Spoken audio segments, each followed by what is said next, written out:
County judge declaring Illinois' gun ban unconstitutional, and we've got the latest back and forth here, including the Attorney General filing with the Illinois Supreme Court an appeal. This is going to be the first case that goes up to the Illinois Supreme Court on appeal, and that is the case out of Macon County. Good morning, I'm Greg Bishop, 92.7 WMAY, Springfield's News and Talk. Catch me live and local each and every weekday morning from 6 to 9, and I've got the final judgment here. And just a little bit of background, I traveled over to Decatur. The rain was sideways. There's like 40-plus mile-an-hour winds. It's about a 40-plus minute drive, but I had to go a little bit slower, got diverted off the highway for whatever reason. Winds were real bad. But I get to the Decatur courthouse, and it was a status hearing in the Calkins case against Illinois' gun ban that's been in effect since January 10th. And this, of course, is the fourth case in state-level court. You've got the three that Tom DeVore brought that have temporary restraining orders on them. The Macon County case that State Representative Dan Caulkins brought has a temporary restraining order in place. But you had the attempt to try to combine those cases, to consolidate those cases. Those efforts were not approved by the Illinois Supreme Court, so DeVore's three cases are combined, standalone from Macon County case, which was up for a status hearing on Friday. But the status hearing turned into an agreed order hearing where you had the plaintiffs, Dan Caulkins, as represented by Jerry Stocks, and the defendants, state of Illinois, the Attorney General's office representing not just the governor, but you had an attorney there in the courtroom in Decatur that was also there just to, in a way, convey the message to the Illinois Senate President and the Illinois House Speaker. So in courts, they said, hey, Judge, we have an agreed order. Here's the final judgment we agree upon. The judge said that he would take the order under advisement for 2 days, couple of days, he said. And then I was able to get some reaction from Jerry Stocks, the attorney, from Dan Caulkins, and also Perry Lewin, another plaintiff on the Macon County case. And then afterwards, just waiting on the judges to sign this order, I got in my truck, headed back to the Springfield area, and it was amid some slush and snow. It was wild. But then I get back to my computer, and then I find out that the judge indeed eventually signed it Friday. So here's what it said. It said that the appellate courts held rights to bear arms under Article 1, Section 22 of the Illinois Constitution is fundamental for equal protection purposes, that the challenge exceptions are subject to strict scrutiny as a result, and that the challenged exceptions did not satisfy strict scrutiny. The court's bound to apply the appellate court's holdings and the plaintiff's identical equal protections claim in this case. So essentially saying that the appellate court upholding the temporary restraining order on equal protections in the accuracy firearms case that Tom DeVore brought out of Effingham County, they went ahead and provided that that's the same arguments that can apply to this case, in the Macon County case. So it goes on to say that defendants argue that accuracy firearms is wrongly decided and for multiple reasons, but they acknowledge that the court is bound to apply it. For those reasons, the court enters final judgment in favor of plaintiffs on their equal protections and special legislation claims in counts 4 and 5 of the complaint. So that's the final judgment that was entered, and Attorney Jerry Stocks, I connected with him after that hearing on Friday, and he essentially laid out his understanding of what he feels is the significance of this order. A judgment that a law is unconstitutional, we submit, would be void as if it never existed and would be unenforceable in all applications, in all respects, and that would mean statewide. The state is not going to concede that point, but the order will have its legal impact. And the best advice I could give there is that I'm pretty darn confident as to what its scope is, because a circuit judge can enter a judgment that applies across the state. For example, if I'm convicted in Macon County, it doesn't mean I'm a convict only in Macon County. I'm a convict in the entire state of Illinois. But the state, and in fairness to the position they want to express, says this would only be related to this case. Well, if a law is unconstitutional, it's unconstitutional. And I would not want to be in the position of any law enforcement ever enforcing a law that has been adjudicated unconstitutional because their insurance carrier for 1983 liability is going to be doing handstands and flips. The other reason is the state needs to move this quickly once a judgment's entered because of that particular question, and we need to get it resolved. So again, that's Jerry Stocks in the Macon County case, awaiting the judge to sign the final judgment order in Macon County, which he did Friday evening, and then you had the state ultimately file their appeal directly to the Illinois Supreme Court, and we've got that statement from the Illinois Attorney General here, which says that the court's decision in the 5th District's appellate's decision in accuracy firearms, it's in line with that. Because the court entered a final judgment, we are able to appeal directly to the Illinois Supreme Court. We filed our notice of appeal Friday, and we expect the court to accept it today.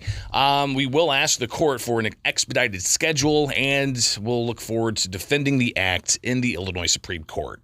You can actually see some more detail if you follow me on Twitter of the direct appeal and what they ultimately say here. They say by appeal, the defendants, Governor J. Robert Pritzker and Attorney General Kwame Raoul in their official capacities, request the Illinois Supreme Court to reverse and vacate the circuit court's order to the extent that it's adverse to them and grant any other appropriate relief. So we'll find out today, a little bit later on this morning, the schedule, the Illinois Supreme Court likely announcing that to an effect on their website. So we'll follow that closely and be monitoring that throughout. So definitely keep it here with Springfield's Morning News each and every weekday morning as we delve into the latest back and forth of all of the gun litigation. And we're far from over talking about this case out of Macon County because there's a lot to dissect here. So again, chatting with Jerry Stocks earlier on Friday before the judge entered the order. And I think Stocks, he was pretty confident that the judge was going to enter that order. But he kind of talked about, the difference between other cases, what the final ruling is, and how this is ultimately going to play out in the next steps ahead here.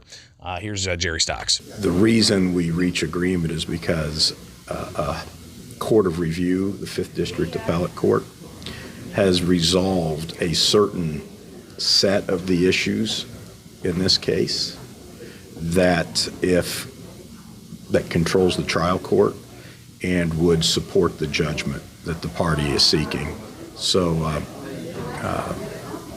we hope that if the judgment's entered, that the Calkins plaintiffs will be victorious in the trial court, securing a judgment that the law is unconstitutional, and the burden then shifts to the state to commence their appeal and seek to vacate the trial court judgment in favor of Calkins. So we'll hear a little bit more of what Attorney Jerry Stocks had to say. We'll also hear from Dan Caulkins and Perry Lewin. And in particular, you'll hear Stocks and Caulkins talk about the criticism that they've received from others who might see Calkins' case as a poorly put together case that's going to the Illinois Supreme Court too quick. I asked them to respond to those critics. So if you hear that response, stay tuned. It's coming up here with Springfield's Morning News. Happy Monday morning. Not even 6:30 quite yet here, but we've got plenty more to go, so stay tuned. It's right here with WMAY. Getting you the latest back and forth in the ongoing litigation against Illinois' gun and magazine ban. Good morning. I'm Greg Bishop on 92.7 WMAY, Springfield's News and Talk, and I chatted with a couple of the plaintiffs in the Macon County case over in Decatur on Friday, just before the judge entered his final order declaring the state's gun ban unconstitutional on equal protections grounds. So that's going to go all the way to the Illinois Supreme Court. The state's already filed an appeal, and we'll see what the Illinois Supreme Court has to say today and if they're going to take that up and what kind of schedule we'll have for that. But Perry Lewin, one of the plaintiffs in the case, the owner of Decatur Jewelry and Pawn, he said that as of right now, he's being really negatively impacted by the ongoing ban. Well, there's been a lot of confusion with our customers who have had items in pawn. They had pawn items prior to the law taking effect, not knowing if they're able to pick their merchandise up that they've already paid for. their actual possessions. So a lot of chaos, a lot of confusion in this law, and a lot of customers are coming to me asking me, and I really don't have all the answers. I'm just telling them what I actually can come up with. Well, he also talked about how it's hitting his finances as well. Well, it's been a tremendous financial loss for us because we are basically not doing new business with the firearms that are under the ban, even though it's a temporary restraining order, because that's more of protection from enforcement, not really that the law doesn't exist. So we have not sold any AR-15s, and we had a big selection. A lot of customers are wanting to buy them and can't.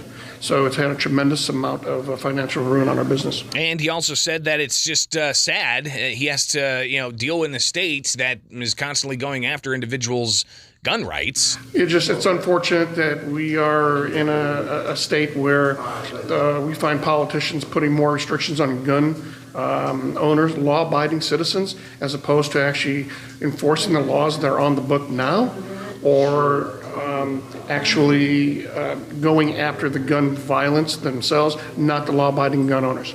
So again, just hearing some of the plaintiffs on Friday and their assessment of what's happening with the gun ban. And this was just before the judge entered that order, the final judgment, and the Attorney General filing that all the way to the Illinois Supreme Court. But Dan Calkins chatted with him as well, and we'll hear from him about response to some of the critics out there, including right here live on the YouTube stream, calling Calkins a rat and a variety of other derogatory words for seemingly try to advance this case quicker than, say, Tom DeVore is advancing his case. And getting it to the Illinois Supreme Court for some kind of clarity, they say. But Calkins says this is so that it's for everybody. Some kind of relief is for everybody, not just for the several thousand that have paid attorneys to represent them in court. So again, here is Dan Calkins from Friday. Yes, I mean, this is where we started. When we started this process, we said we're out to get this law overturned as being unconstitutional. And that's where we're headed with it. And once it's done, we feel that this will apply to every legal gun owner in the state of Illinois. That's our goal. And hopefully this will withstand the challenge, but we're prepared for that. So Calkins also talking about the timing, because keep in mind, one thing that is happening here, of course, you've got the gun registry that opens October 1st with a deadline to file by January 1st of 2024. But coming up in a handful of weeks here, there's other provisions, like what kinds of guns you'll even be able to conceal carry out in public, or how you could possibly be charged with a petty offense if you're found in possession of a 30-round magazine for your rifle, for instance. So there's some things coming up with the law, if it's not struck down, that are going to be impacting gun owners directly. Here's Dan Calkins addressing just some of that here from Friday. Yes, I mean, this is where we started. When we started. And here we go. This is Calkins. All right, we'll get this queued up just right, I promise. Well, it's very important. The longer we stay under an unconstitutional law, the more harm it does to the people of Illinois. This is a case that is clearly abridges our constitutional protections. So, excuse me, it's very, very important that we get this decided as quickly as we can. And if the Attorney General cares to appeal this, then we'll fight it out there next. And they did appeal it. So we'll see what the Illinois Supreme Court says about some kind of schedule to deal with this question. And another question for Calkins, and we'll also hear from Jerry Stocks as well, is reaction to the critics out there. I mean, I'm just looking at one particular comment on a Facebook and YouTube stream saying that he stole everything in our case and even offered Tom money for his case. He's lying, a lying rat, and he needs to be voted out. You've got others critical of Calkins. It's even made national talking head shows. I think Newsmax has done several segments critical of Dan Calkins for advancing his case. So it's interesting to see this play out, but I wanted to get Calkins' reaction to those critics out there who say that, he stole Tom's case, and I've even heard the term that he's not patriotic or a traitor or something to that effect for seemingly working with the Attorney General. And that's because they do have this agreed order that was the final judgment Friday from the Macon County judge based on, according to, Stocks and the Attorney General's office, the lower court had to make this decision, regardless of whatever elements there were in the background being generated by attorneys, like discovery or emails or whatever the case may be. Since the appellate court already said this is likely to advance on its merits on the equal protections, they just went ahead and said, let's get this question in front of the Illinois Supreme Court. We'll hear more of the thinking behind that from Jerry Stocks, but here's Dan Caulkins reacting to the critics who have called him everything from a traitor to a rat and so on. I haven't really had much to say in the press. We've been very careful on how we handle this case, and it's up to the attorneys and the judge now to make a final determination. So this isn't something we want to play out in the press. We don't want to try our case in the press. We want to try it in the courtroom, and I think the advice of our attorneys have been very silent, very solid. So Dan Caulkins definitely standing next to his attorney's statements, and when we talked with Attorney Jerry Stocks, he laid out some of the reactions to all of this, including what are the next steps in the final ruling of the Macon County judge, with the Attorney General filing that to the Illinois Supreme Court. How's this going to look? How's this going to play out? Keep in mind that procedurally, the court is controlled by the 5th District opinion in accuracy firearms as to a certain subset of the issues that we are dealing with. That subset of issues is sufficient to impel the entry of judgment. And so, thus, it would be ripe to go on appeal to the Illinois Supreme Court from that judgment. Typically, judgments are appealed, not the reasons for a judgment. In a constitutional case, those reasons are a little more important, so the nature of the case is a little different than the typical appellate process. And so in this instance, because of equal protection and special legislation provisions of the Illinois Constitution, we contend that the provisions of the Act are facially unconstitutional. And if the court agrees, then it'll sign that agreed order. The state believes that the trial judge is obligated to sign that order under accuracy firearms. Obviously, we do as well. And the state wants the chance to attack collaterally accuracy firearms in our case before the Illinois Supreme Court, which is wholly appropriate method of addressing the issues.